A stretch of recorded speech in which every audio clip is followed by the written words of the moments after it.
The truth is, we are on the front lines of completely redefining who should be leading our classrooms, how they should be qualified, and what their actual day-to-day job looks like. And because of that, I get so much pushback online about the fact that our guides are not required to come from a teaching background. You don't have certified teachers. I've heard that one a lot. And it is a valid concern. We're all used to growing up with teachers, so I do want to address this. But instead of talking big picture, today we are going to get super granular with the person who actually masterminds this entire guide organization all across Alpha. Guides are what make our school what it is. They are the secret sauce. And joining me is Dr. Stef Baduria. She is the director of K-8 at Alpha. She is the person who vets and finds all these amazing people. When I call her and say, Steph, we're opening a new school in 2 weeks, she's like, I got you. It's a lot of fun. So she is a huge counterpart that works with me all the time. And Steph is going to give us a look behind the scenes at exactly how and why these guides are chosen. And hopefully we can change some minds on why the people teaching our kids can and sometimes should look totally different, whether they have a traditional teaching background or not.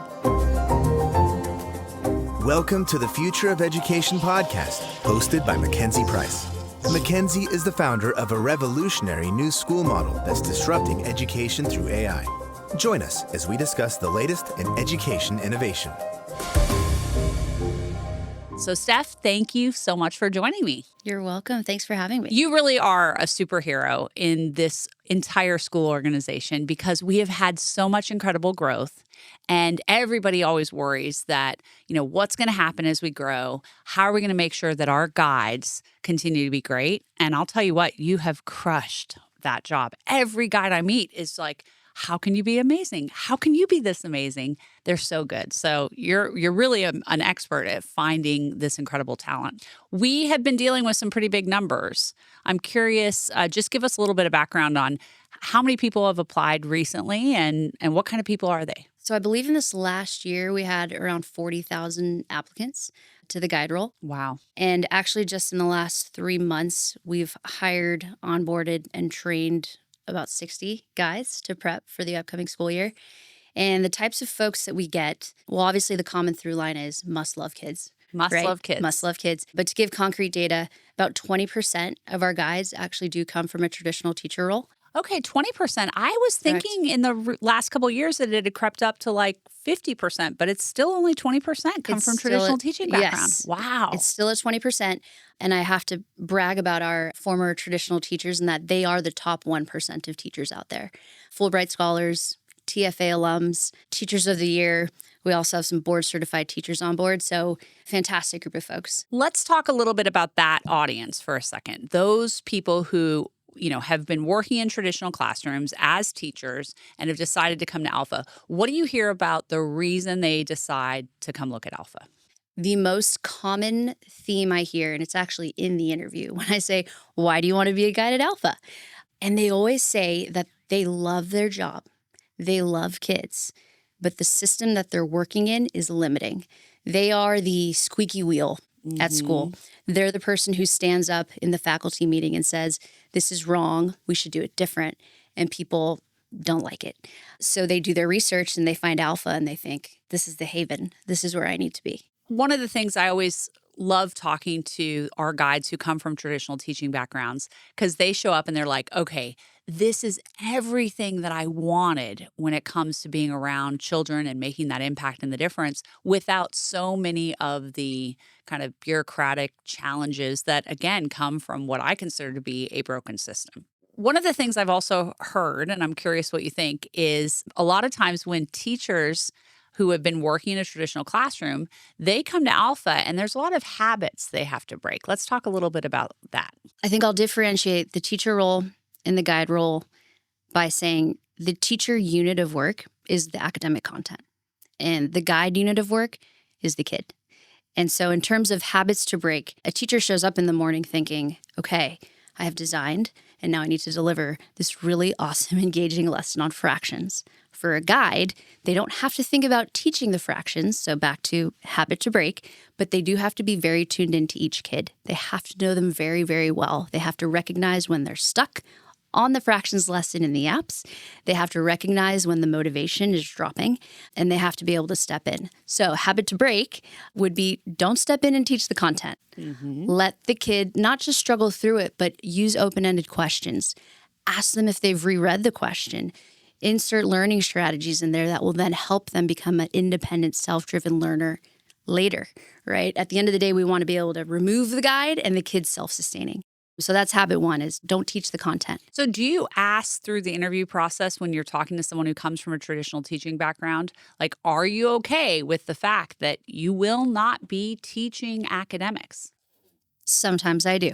So the singular question, and this is a spoiler alert if people are going to interview with me, but the single question I ask always is, tell me a kid-specific story of a time that you had to hold a kid to a really high standard or a super ambitious bar, and you also provided the support for them to meet it. Now, if the teacher gives me a story that is purely based on instruction and how they tailored their lesson plan, then I later ask the follow-up question. I just flat out say, okay, so final question, are you going to miss teaching? Yeah. They usually say, you know what, I might. And I actually then get to tell them, you're still going to get that cup filled 1,000%, if not more. One is you get to invest more in every single kid, get to know them, personalize the motivation. But two, the teaching side really does come out in the life skills workshops in the afternoon. Well, we should talk a little bit about that because I get so much flack for the fact that we do not call our guides teachers. You know, everybody's always, it makes a big thing in the press when people are like, they don't have teachers. And I've had so many people come and say, Mackenzie, just make this easier and call your guides teachers. In fact, about a year and a half ago, we came to you and the guides and we said, can we just make this all easier on ourselves every day and just say you guys are teachers instead of guides? And tell me what happened there. Yeah. So there was basically an uproar. The guide said, absolutely not. We are not teachers. Why are we going to listen to all this feedback and just conform and call ourselves teachers because it's easier for people to understand? Let's just do a better job explaining what a guide is. Yeah, so they gave me some work to do So we of stuck explaining with that. Yeah, no, I think we put a survey out Yep. and it was like 78% of our guides were like, no. And there were many great reasons they had for that because they're like, first of all, we aren't teaching academic material. It would also confuse, I think, what parents expect and what they think is happening. And then actually we talked to kids about it too. And the kids were like, but they're not. Like at my old school, the teachers would just stand there and they would talk at us. And our guides are right there next to us and they play with us and they interact with us and they're doing all these things. And so, yes, for any of you guys out there who are criticizing, why do we call these people guides? We're making up new names. Sorry, that's It's just what the they way it wanted is. to be called. That's what they are. They're guides. They really are guiding on this. And then when can you tell that maybe somebody who's come from a traditional teaching background, they say they want to be at Alpha, they think they're going to be great at Alpha, but you're like, I can tell you're not. Great question. So that's actually habit number 2. So the first one was, okay, just don't teach content. Boom, hard line. The second one is probably the singular framework that makes our guides very successful. We grabbed it from David Yeager's high standards and high support. Most adults kind of vacillate toward one or the other, or they're better at being really rigid and the enforcer, or they're better at being very warm and nurturing. Our guides have to be able to do both at the exact same time. So habit number 2 to break, and maybe the time when I start to say, this person might not be the one to unlock the potential of every kid in their guide group, is lowering standards. So it is, especially in a role where we tell you, invest in every single kid. We have designed a system where you literally spend your day getting to know these kids and hanging out with them and motivating and inspiring them. When you see those kids hit struggle, it's hard. It takes an emotional toll. And our best, greatest, the majority of our guides think, yes, but I would be doing a disservice if I lowered that bar, right? Our guide team, as I say, we're building the best team of coaches in the world, full stop, not just in education. We believe in kids' potential so much that it would be wrong to set low bars. and we love and care about them too much to let them chase ambitious bars alone. And what's an example of when you see a guide or a potential guide lowering the standard? Great question. So our academic goals they're rigorous, and the baseline of, let's just say, for example, 120 XP. That equals 120 minutes of focused effort. That's our academic block in the mornings. It's 120 minutes of focused effort, and kids earn these experience points basically for putting in that time of focused work. Correct. So fourth grade kid, he is just struggling. He is struggling in math, stuck in fractions, not able to get the 120 XP. A guide who would get on my radar of lowering standards would say, okay, well, maybe we could just lower the math XP for a couple weeks. And, let's ramp them up to get there. A great guide, the majority of our guides would think, this is a motivation issue. It's not a difficulty issue. This kid is totally capable. I just need to light the fire under him. Let's give you some examples of our individualized motivational models, because this might be one of my favorite parts of the job, is just hearing all the awesome ideas that the guides come up with. We have the Taylor Swift dance party one. So we had a third grader. She declared herself, I'm not a reading person, and I hate this reading app. It is the worst app. And her guide actually didn't come from a teaching Great background. customer feedback we get, by the way, on our Alpha Read that program. reading app has, it's this gone. was before. Good. Reading app is gone. Now we have Alpha Read. This guide actually didn't come from a teaching background. She was a performing arts actress background, and she knew that this non-reader girl loved Taylor Swift. And so she said, okay, here's the thing. I totally know you're capable of doing these reading lessons. 100% you're capable. So every time you pass a reading lesson to mastery, you and I are going to go in that room over there, and we're going to have a 1-minute Taylor Swift dance party. And it's so wild. All of a sudden, she was mastering those reading lessons. And the best part of this story is it's not just she was able to check the box of doing the reading lessons, but her view of herself, her labeling of herself of I'm not a reading kid. Now she's like, I can read. I can do anything, really, right? Those confidence anchors that we call them, that the guys are engineering, those wins, it just boosts kids' self-efficacy. And then their confidence increases. And then no matter what we throw in front of them, no matter how high the bar, we can always point back to that and be like, do you remember when? Great. That's where we are again. We're going to push through it. So, Steph, we have gotten a lot of attention at our schools because we've had so many people who don't come from an education background who come to work in our schools as guides. And of course, that always sounds so shocking to people of like, what? They're not a teacher? They're not certified? And I'm like, you should see some of these people and the backgrounds they had before they came to work at Alpha. Can you just give me some examples of the 80% of our guides who come from a non-teaching background? Yeah, 100%. Kind of two sets. Through line, high performance, high standards. They've worked in a role where they are no stranger to having achieved something ambitious and or being coached to achieve something ambitious. So kind of two buckets. One, sports world. So it's my background as well. Might be a little bias in there, but we attract former elite pro athletes and or coaches. That is a huge bulk of the 80%.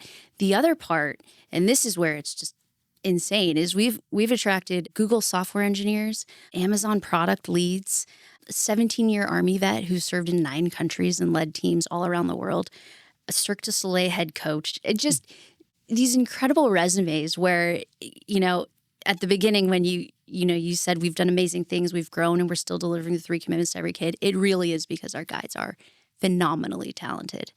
Yeah.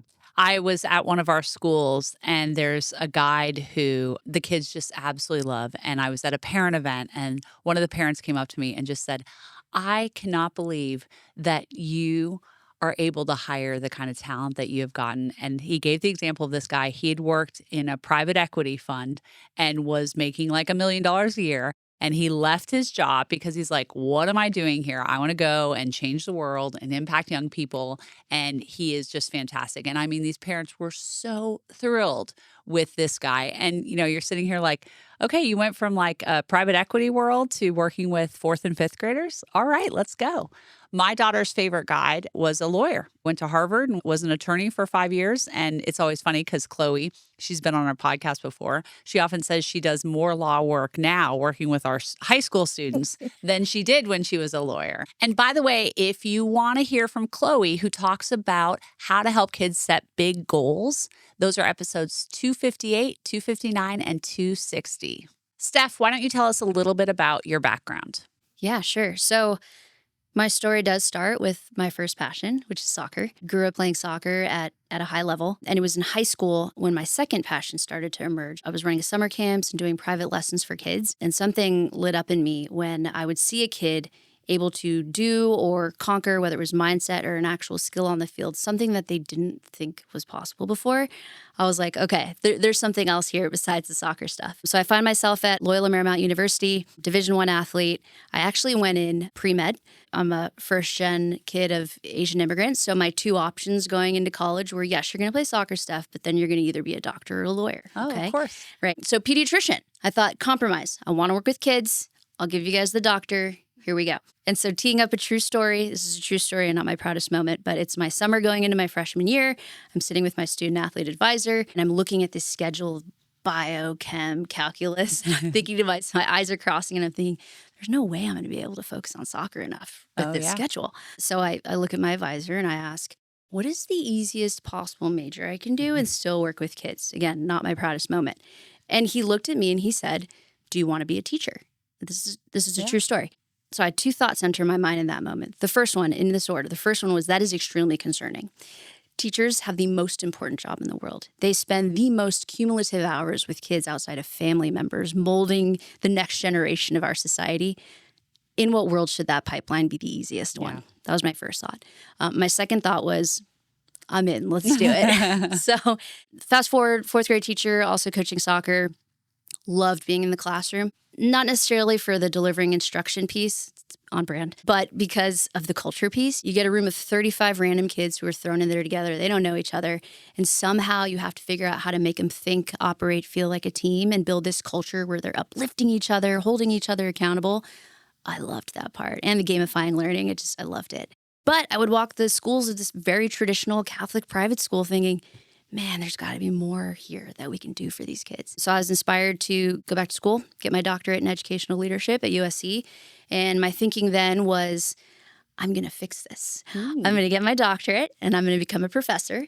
And I have two goals. One, I am going to increase the rigor of these classes for teacher training to match how hard the job actually is. And then my second one was, let's just make more schools better. In progress on that, and then the LA Galaxy called me, MLS team based in LA, and they asked me to come build out their school program from scratch for their student athletes and their academy program. So based on a European model that's been around for decades, but it's basically soccer in the morning most of the day, and then they squeeze in school in the afternoon. A little bit there, yeah. Correct.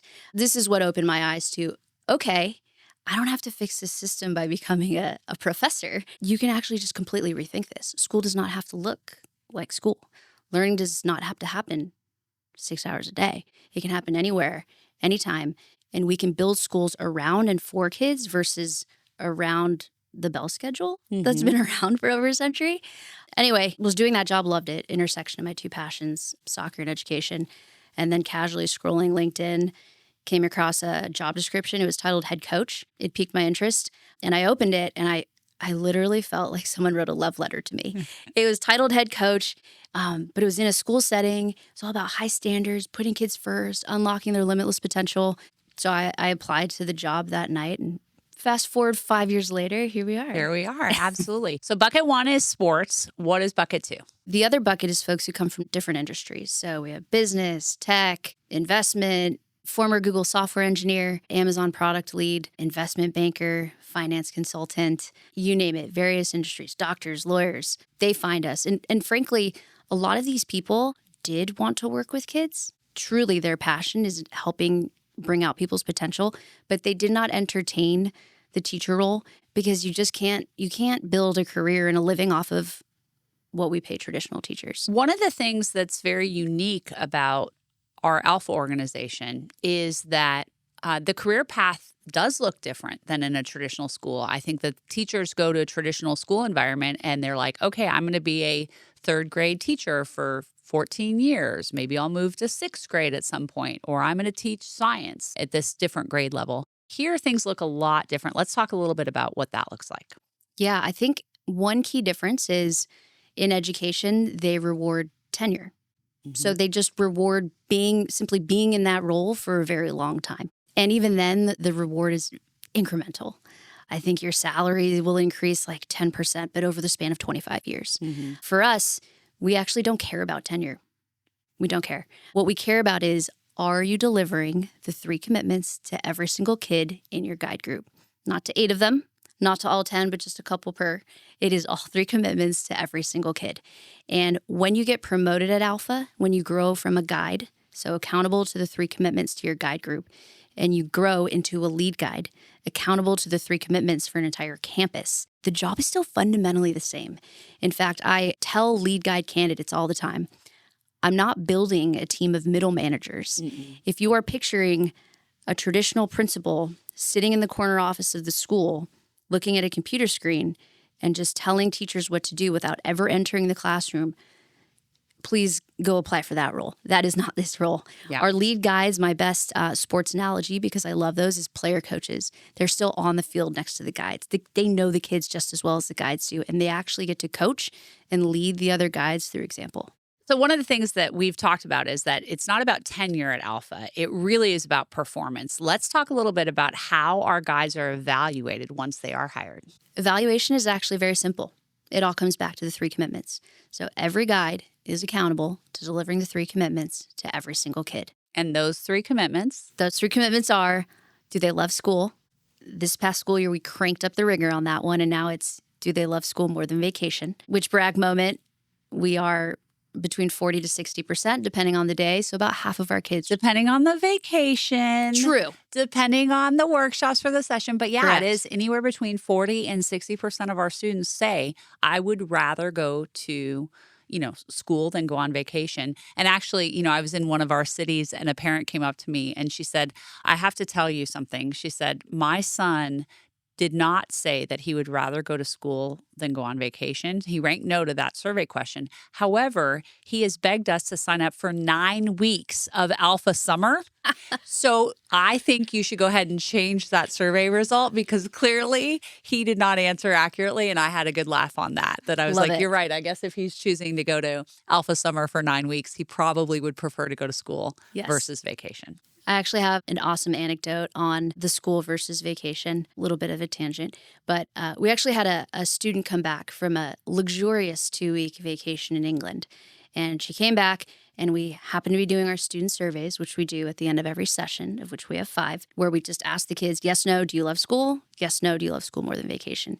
And this child just came from a pretty killer vacation. So she said no. Totally fair. That guide. And actually, it's part of our system. Every session, even if we're in aggregate 99% at something, we will spend hours figuring out how to get the 1% on the other side. So this guide made it her mission to get this student to love school more than vacation. My favorite part of the story is that her recipe for getting her on the other side was actually cranking up the rigor for this student. So she's a younger student.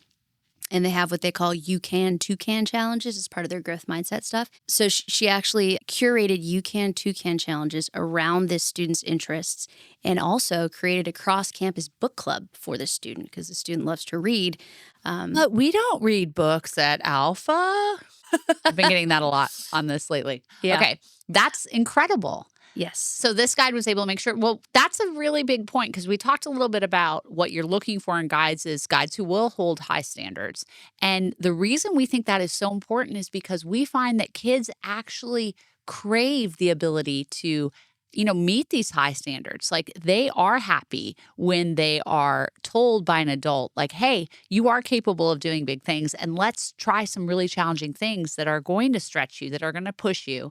And especially as you mentioned, when they meet those bars, there's no better feeling in the world. And then our second commitment is learn 2x in 2 hours as measured by MAP, our third-party test from NWEA. So let's talk about that for a second Sure. because you said the guides are responsible for delivering the 3 commitments and yet we use an AI learning platform to deliver the academics. And I think often people then think, well, okay, if the guide's not teaching academics, how are they the ones responsible for delivering the 2X learning during this time? So let's just break that down, what that really means. Correct. So as we say, ed tech solves 10% of the problem.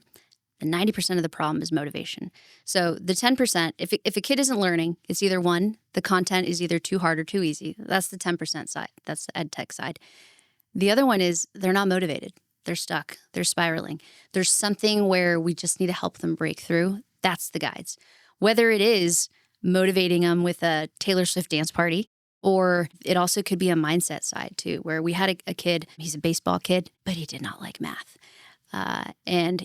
Because of that, every time he would do his math lessons, he would out loud do this negative self-talk. He luckily was paired with a guide who was also a baseball guy. Oh, so lucky, Yes, right? right. It's just crazy how that happened. So the guide put a baseball field on his table where he worked and made a little player with the student's face on it. And every time the student used positive self-talk when he was struggling in math, he got to move his little player a base. And when he got it all the way around to the home base, then him and his guide got to go play catch. Amazing. And so just these cool stories of, yes, that actually does move the needle. It absolutely does. And that's what we always see is these guides are so creative and they're so thoughtful and individualized when they think about, okay, what is going to help this particular child in whatever they're doing academically. That's not just from I'm teaching a better lesson, but really how am I motivating them? How am I helping them connect so that they feel capable and like I can absolutely hit these goals? And then our third commitment. Our third commitment, students will learn life skills. Okay, so that is a really big piece of the puzzle. In fact, it is, I would argue, probably the majority of what our guides spend their time and effort creating, building, and facilitating, and you could argue also teaching in that way. Let's talk about what the guide's role is in these life skills workshops that our students spend their afternoons doing. Our life skills workshops, we package it up, we call it Alpha Core, purposefully. To us, it's the analog to Common Core.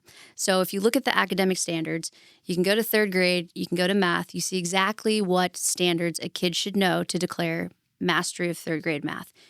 There is no analog to that on a quantitative, objective nature for life skills. Right. And that is what we believe we have built with Alpha Core. So we've built the foundational curriculum. We have our life skills. We have the stacks, the standards or I can statements from pre-K up all the way to 12.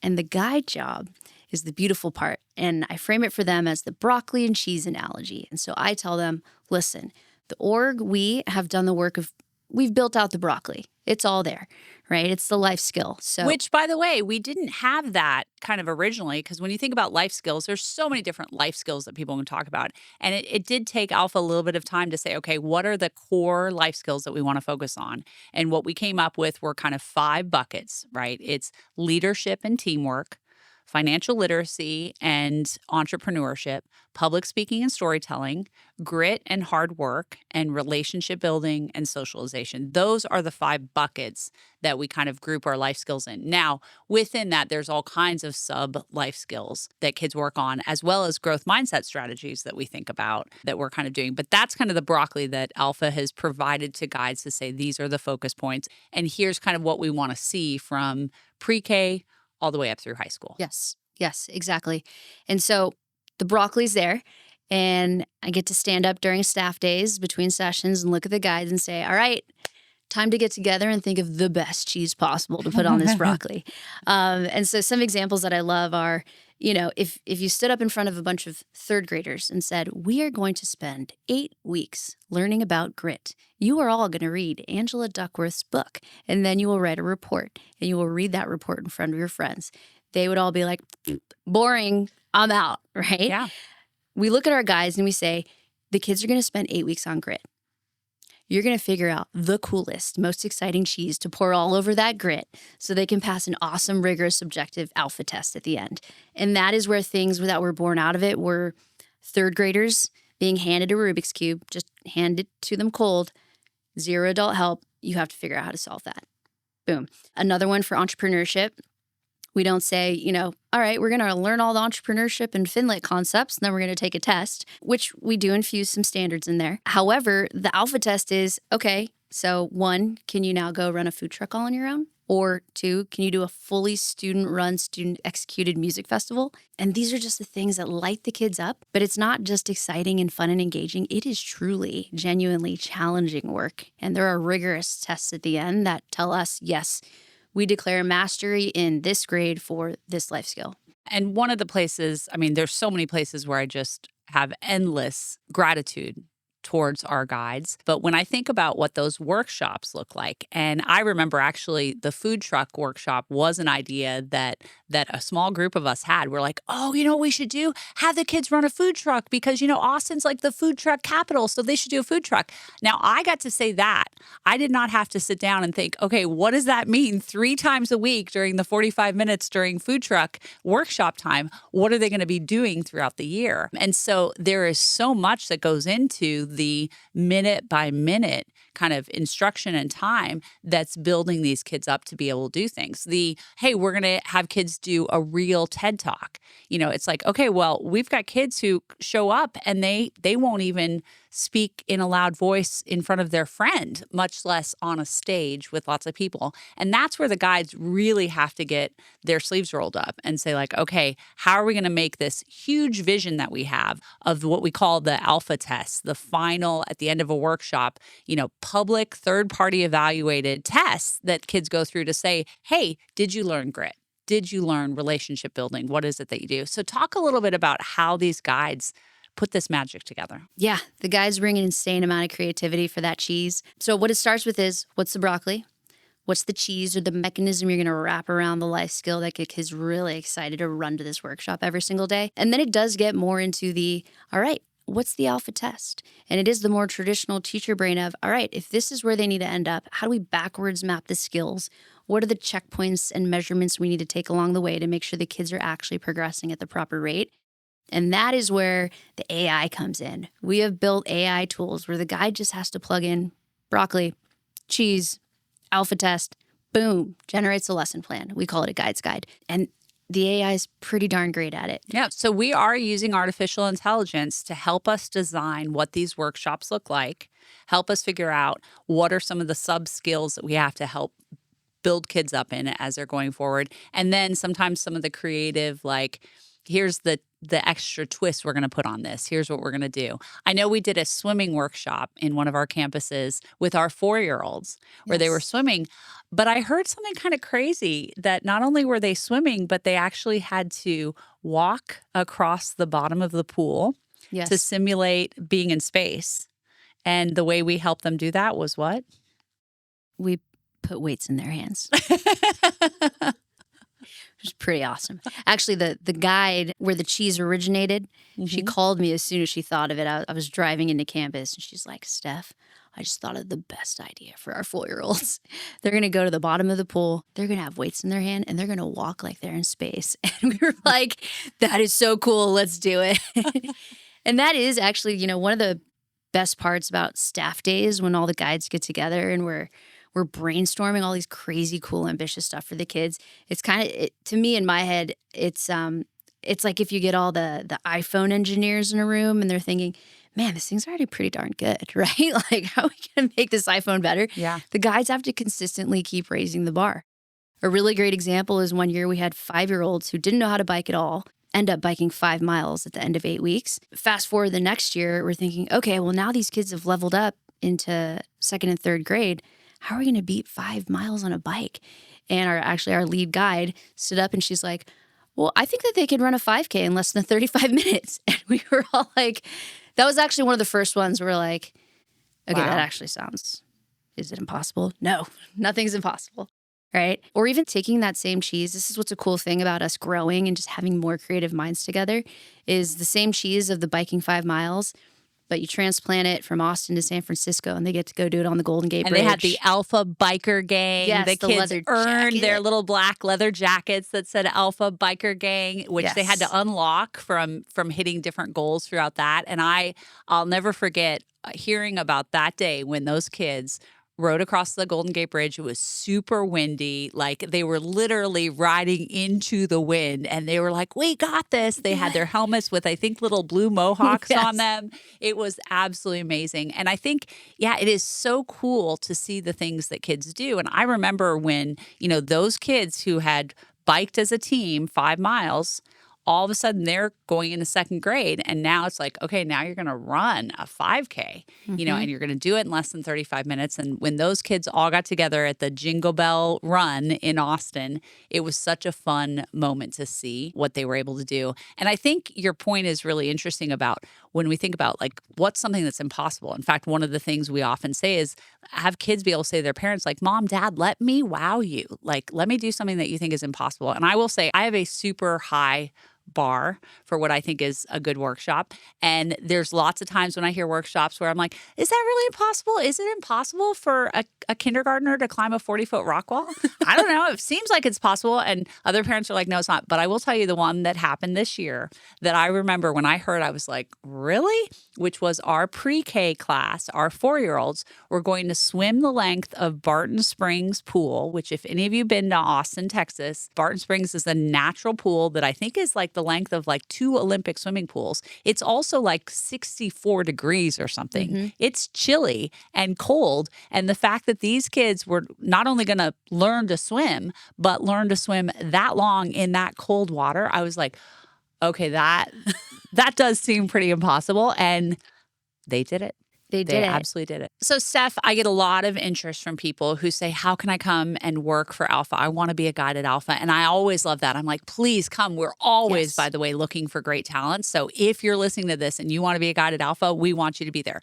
But then I also get the, what is up with the CCAT test that we have to take that if we don't score a certain amount, we are out of the pipeline? And they don't like that. A lot of people say, that's not actually understanding. I'm great at teaching. I'm great at being around kids. And I've gotten knocked out of the running because of the CCAT. So let's talk about what that is and why you think it's important. Yeah. So CCAT, it's cognitive assessment. It's 50 questions, 15 minutes time. You just get a point for every question correct. It's a hard test. It's a hard test for sure. And just like we put hard goals in front of kids, we put hard goals in front of guides. And just like we don't lower the bar for kids, we don't lower the bar for guides or guide applicants. So the threshold is 35. You got to hit it or above, and you get to keep going. We've had a good amount of applicants who have not hit that bar. I actually like to take this as like my first coaching moment for them, even though they're not yet in the org. What I'll do is first, I'll give them another chance. Mm-hmm. And that I think that's a great demonstration of high standards, high support, where it's, I'm not going to lower the bar, but you got this.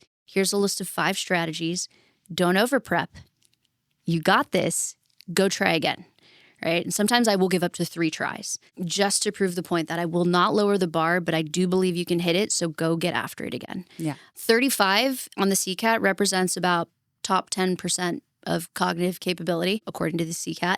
And we have found a high correlation between having that score and really excelling, not just in the guide role, but in our organization. We're fast-paced. We're doing stuff that no one in the world has done before. We collaborate a ton, give and receive feedback.